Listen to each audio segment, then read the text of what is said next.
TradeSquare is Australia's first business-to-business marketplace connecting people, brands and organisations into this diverse ecosystem in a unique global landscape. Through pivoting, transforming and reshaping, Australian businesses have an opportunity to create the model for the future that aligns with the world's needs and leveraging the power of a collaborative approach. Through the TradeSquare podcast, we will bring together dynamic, diverse and thought-provoking leaders from business, government and organisations to have conversations to further enable new thinking for the future.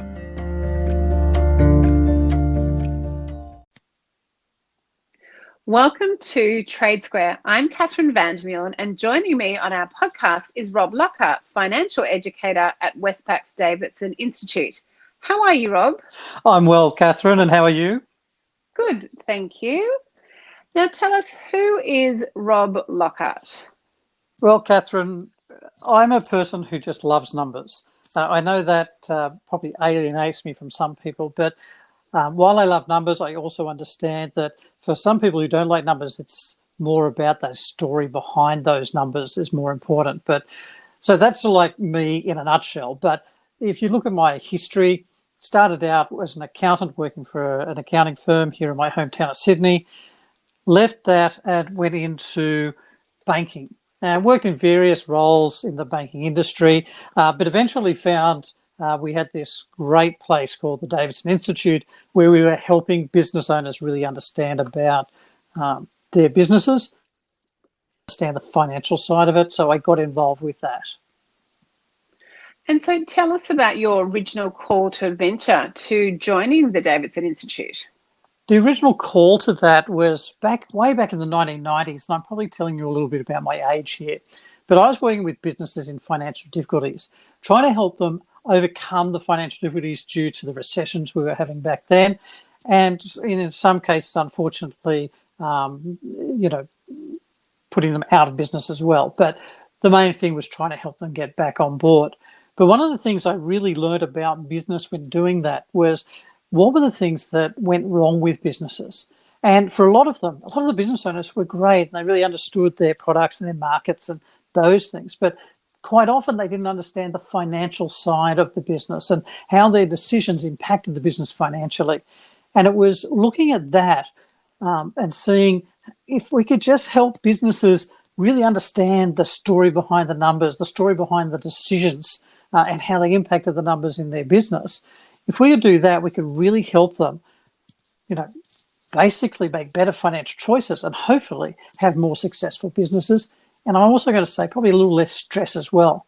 So when the bank started up the Davidson Institute, it was just a great way to get out there and start helping those businesses really understand that financial side and hopefully be more successful because of it. And so over the last 12 months, how have you seen Australian businesses really adding value to the world?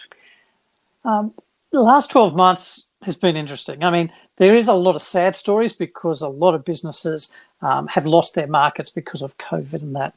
But at the same time, some of them were able to pivot. Some of them have actually grown and been successful.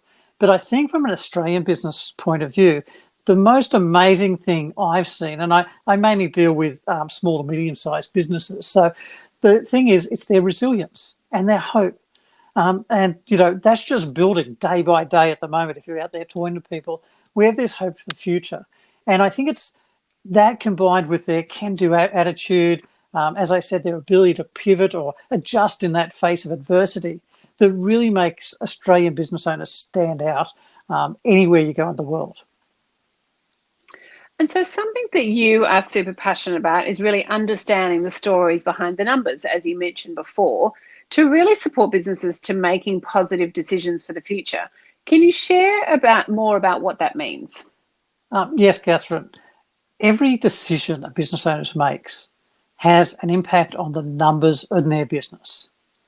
And the problem is, if they don't understand how their decisions connect to the impact it's having on their business, sometimes they can make the wrong decisions for the business. But if they have a little bit of understanding about how those numbers work and how their decisions impact them, then they can actually start to make better decisions and hopefully get better outcomes and have a little less stress. One of the big things I'm always on about is people need to monitor their numbers on a regular basis, because by monitoring them, you start to get that feedback on those decisions you make and whether they're working well or not working well, as the case may be. They also give you an early warning system that if something's happening because of one of the decisions, or something's just not going right in the business, or something's not going right out there in the marketplace, the numbers can actually give you a little bit of a warning system to say, hey, things are dropping away here. Maybe I should spend some of my management time looking at it. So it's really important for people to start, monitoring and looking at the numbers in their business. So aside from that monitoring, what are some of the key steps that really enable businesses to create positive cash flow? From a cash flow point of view, I always think the first thing businesses really need to understand with their cash flow is, how does it actually flow through their business? And what I mean by that is, what's the timing of it? When do they have to pay for things? When do they get their cash back in? By understanding how that cash flows through their business, they get a better appreciation for, how do I make that cash flow actually work better? Or how much cash do I actually need to make my business operate successfully? Now, when we're talking about, how things are on the timing basis, we're saying a thing about, it's different businesses have different types of cash flow and how it flows through their business. But if you've got a business that has stock or inventory in it, how long does that stock sit on the shelf for before you actually sell it? Right? Because the longer it sits on the shelf, the more cash you need to operate your business. If I just give you a bit of an idea, let's say I buy, a shipment of drinks for $100, right? Not a lot, but it's $100. That comes in and I put it on my shelf. It's sitting there. So I've had to fork out $100 for that to sit there. If tomorrow I haven't sold that, but I buy another $100 worth, I now have $200 sitting on my shelf. So that's $200 I've had to find to support my cash flow. 3 days, I'm now up to $300. So the longer my stock sits there for, the more cash I need to operate my business. But the great news is, if I can actually have the stock there for less time, that actually frees that cash back up. It comes back out of my business and I can start to do other things with it. Now, when you're saying to think about, hey, how do I start freeing that up? There's lots of different things, right? It might be having a look at the mix of things you have. You've got some fast-moving stock items and you've got some slow-moving stock items. Now, it's not saying necessarily get rid of those slow-moving ones, but it is ask the question of, why do you hold them? Are they making a better margin than the other items, which will cover me for the extra cash I need to have and the extra space it takes to store that? Or maybe you have those slow-moving items because it brings people in to buy your fast-moving items. But if you don't have a good reason for that slow-moving item, it might be an idea to say, hey, maybe we stop supplying that at all for our customers, or we ask our customers to wait a little longer because we will order it when they want it, when they order it. So that might mean they've got a bit of a delay, but it means we're not chewing up our cash. Now, if you're in the service business, you don't have stock, then you're saying to look at, well, how long does it take you to complete jobs? Because the longer you take to complete a job, that's longer before you can send an invoice out, get cash in for it. Not to mention, you continue to pay your staff, your rent, every extra day that job takes, you're having to pay out cash for that. So that's going to impact your cash flow. For those businesses that are sell on credit, so they end up with debtors or accounts receivable, basically they're being the banker to their customer because they're lending their customer the money to buy their goods or services. How fast do they pay you back? Do you have good credit policy, and do you enforce it and make sure your customers know what it is so that you get your money back when you need it? Are you making sure that you send your invoices out when you deliver your goods or services rather than, say, at the end of the month? Because if you send it at the end of the month, you've lost 15 days of your cash. Other things, send it out on time. Once it's due, are you following up regularly with your customers and enforcing your credit policy with them to make sure that you get your cash in on time?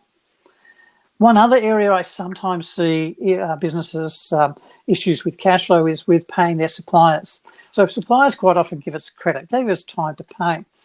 If you're paying early, that's chewing up your cash. So you need to really start looking at paying your creditors on time.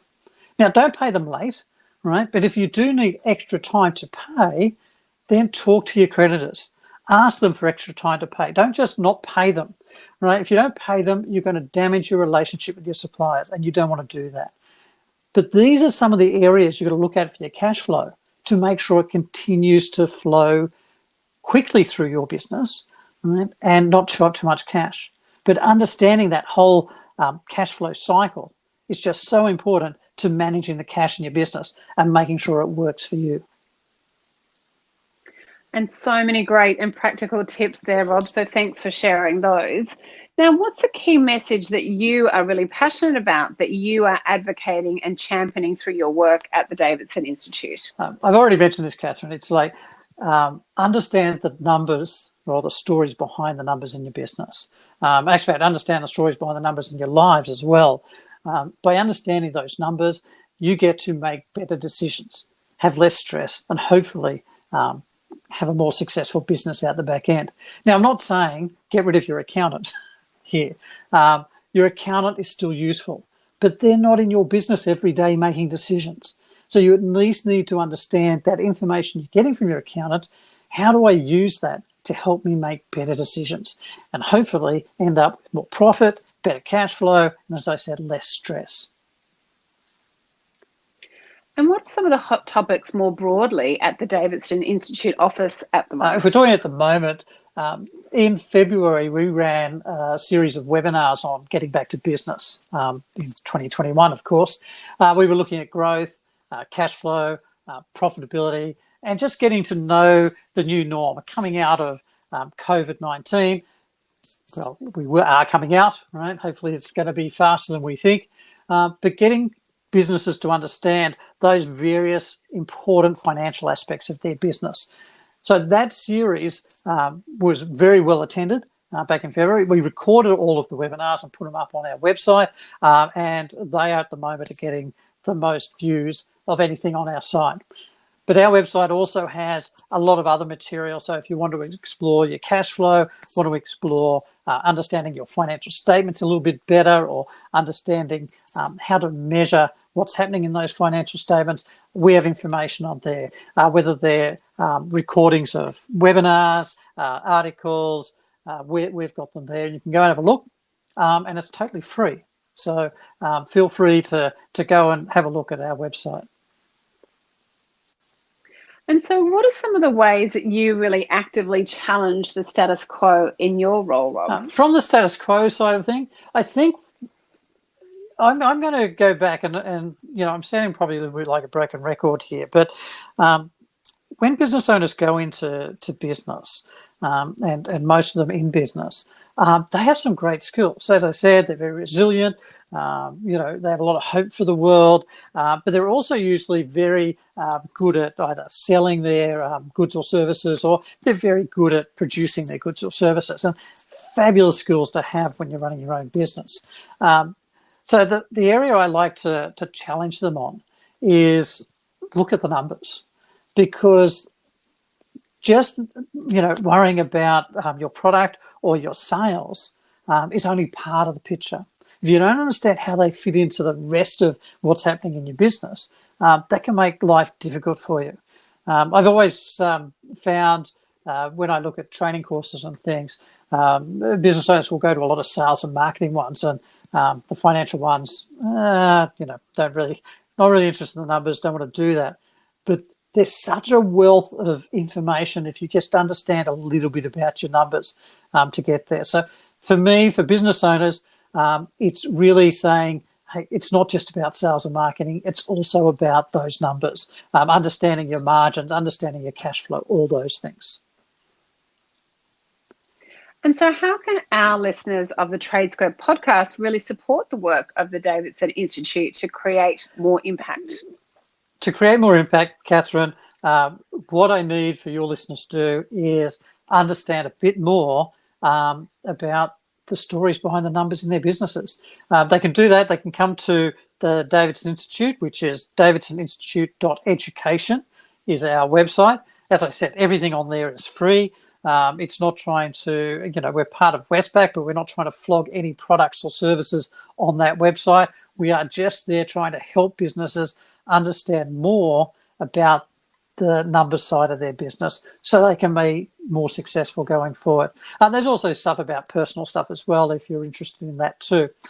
So how can you help? You can help yourself by actually going and using that information or learning more about it from your accountant. Ask your accountant more detailed questions or look at other things with regard to the financial side of your business. Start monitoring your numbers. That's going to help. And of course, if you find anything on our website or anywhere that really helps you make better decisions in your business, let other business owners know about it. Let your acquaintances know about it, because that way, if we can all do this better, then we'll all have more successful businesses and we will all have, I'm going to say, happier lives. And as we know, knowledge is power, and obviously knowledge and education are extremely important values of TradeSquare. So thank you so much, Rob, for sharing your wisdom with TradeSquare.